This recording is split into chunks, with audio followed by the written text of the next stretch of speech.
If I'm not mistaken, about 4 or 5 years ago, the name Joey Yap suddenly became very prominent. I think possibly the market has been more educated, because I don't think we do any extra promotions and all that, because I don't believe in advertising. I believe in education. So remember I tell you about education is just one part of our business. So that's possibly because the books have reached a wider audience, and people actually became, you know, more aware of what we do, and possibly that's how they got to us.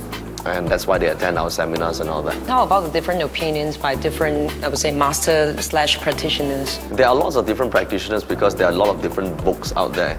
And this is an old system after all. So since the Tang Dynasty all the way to the Qing Dynasty, there have been many classical literatures.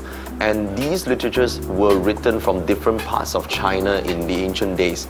So they were written in a certain perspective, and every system works in a certain way, given the circumstances are the same. Now, the way we do it as researchers ourselves is we would study and explore all these texts, and then we will also test them. But we don't test it on our clients, we test it on ourselves first. You know, I think it's most important that we must find it work, and even if it works, under what condition do they work? So there are many practitioners out there, and they will say, you know, their systems are the best and all that. Well, in their perspective, it's correct. But for us, we will learn all systems and use the correct one for the correct situation. And therefore, I believe we produce better results this way.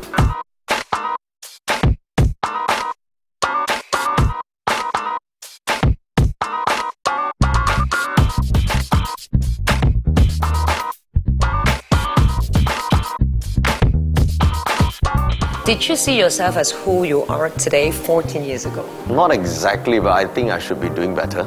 Wow. Yeah, obviously I have high expectations for myself, and that's part of the long-term plans, yes. I'm sure a lot of people are curious.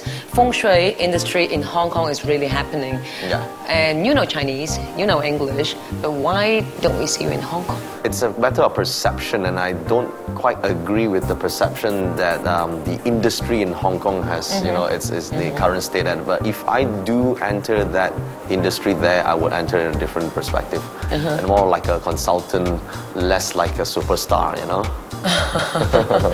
And the other thing is to talk about international Feng Shui practitioners, the well-known, the renowned ones. We would expect a person from China because that's where it is originated. But you're from Malaysia. How do you look at it? You see, the original practitioners, the good ones, left. A lot of them left during the Mao Zedong era, because at that time there was a cultural revolution, and anything they did not understand, especially even metaphysics, has been, you know, ostracized. You know, they have been rejected from the countries. A lot of the good practitioners are left to Taiwan or even in other Asian countries. That's why you get so many practitioners in Hong Kong and Taiwan today. So a lot of these practitioners today are bringing the art back to China, and we are educating the people there. So that's how they refine the subject. A lot of the materials are gone. So what's next for Joey Yap as well as your business, your brand? Oh, this is just the beginning. I think the whole consulting business has much more room to grow. I'd like to train more practitioners because we do have more demand in terms of consulting, and we need more time to train out good practitioners to a certain caliber. So that will be the first goal, in expanding to different regions and different country, and have offices in different areas. Nowadays we do have representatives, but it's not large enough to cater for the demand. So that will be the next stage. What is the key elements for someone to start to build their empire? The key element is passion. Passion. You gotta be interested and love what you do. And if you love what you do, it's not work. If you don't love what you do, you gotta drag yourself out of bed every morning. You know, that's the most difficult thing.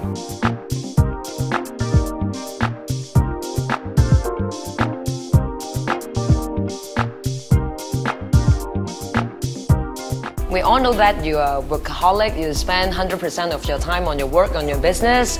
My question is, it doesn't look like you have a plan to have your own family. See, this is the public perception. And this is the thing that I've worked very hard to keep my private life private. Okay, yeah, so that's really private. Yeah, so this is the thing. There's a lot of things out there, you know, people writing and about me and personal lives and all that. You see, that's the problem. I've never endeavored to become a star. Never. I never treat myself as a celebrity, nothing like that. But somehow, because of TV programs and newspaper and appearing and all that, somehow brought that side out. So I've also worked hard to keep that private because at the end of the day, it's the quality of life. It's not all about work. It's about the quality of life, whether you enjoy it or not. And if that part also you cannot control, it becomes a very difficult life. Okay. And I got this comment from your close friends. They said Joey is probably one of the most insensitive guy in the world. That's why it's a perception. Again? Yes. No.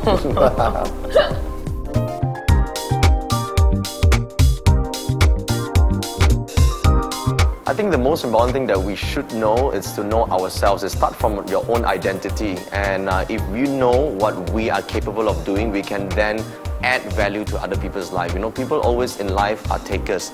And in order to succeed in life, I believe that we should be givers. Now, you can only give what you know you have. So it starts from identity, and once you identify who you are, then you know what you can offer to others. And the second thing that we should know is to expand that capacity. When you expand your capacity, you have more to give. Then you become a multiplier of life, and whoever you touch, that person becomes uplifted as a result.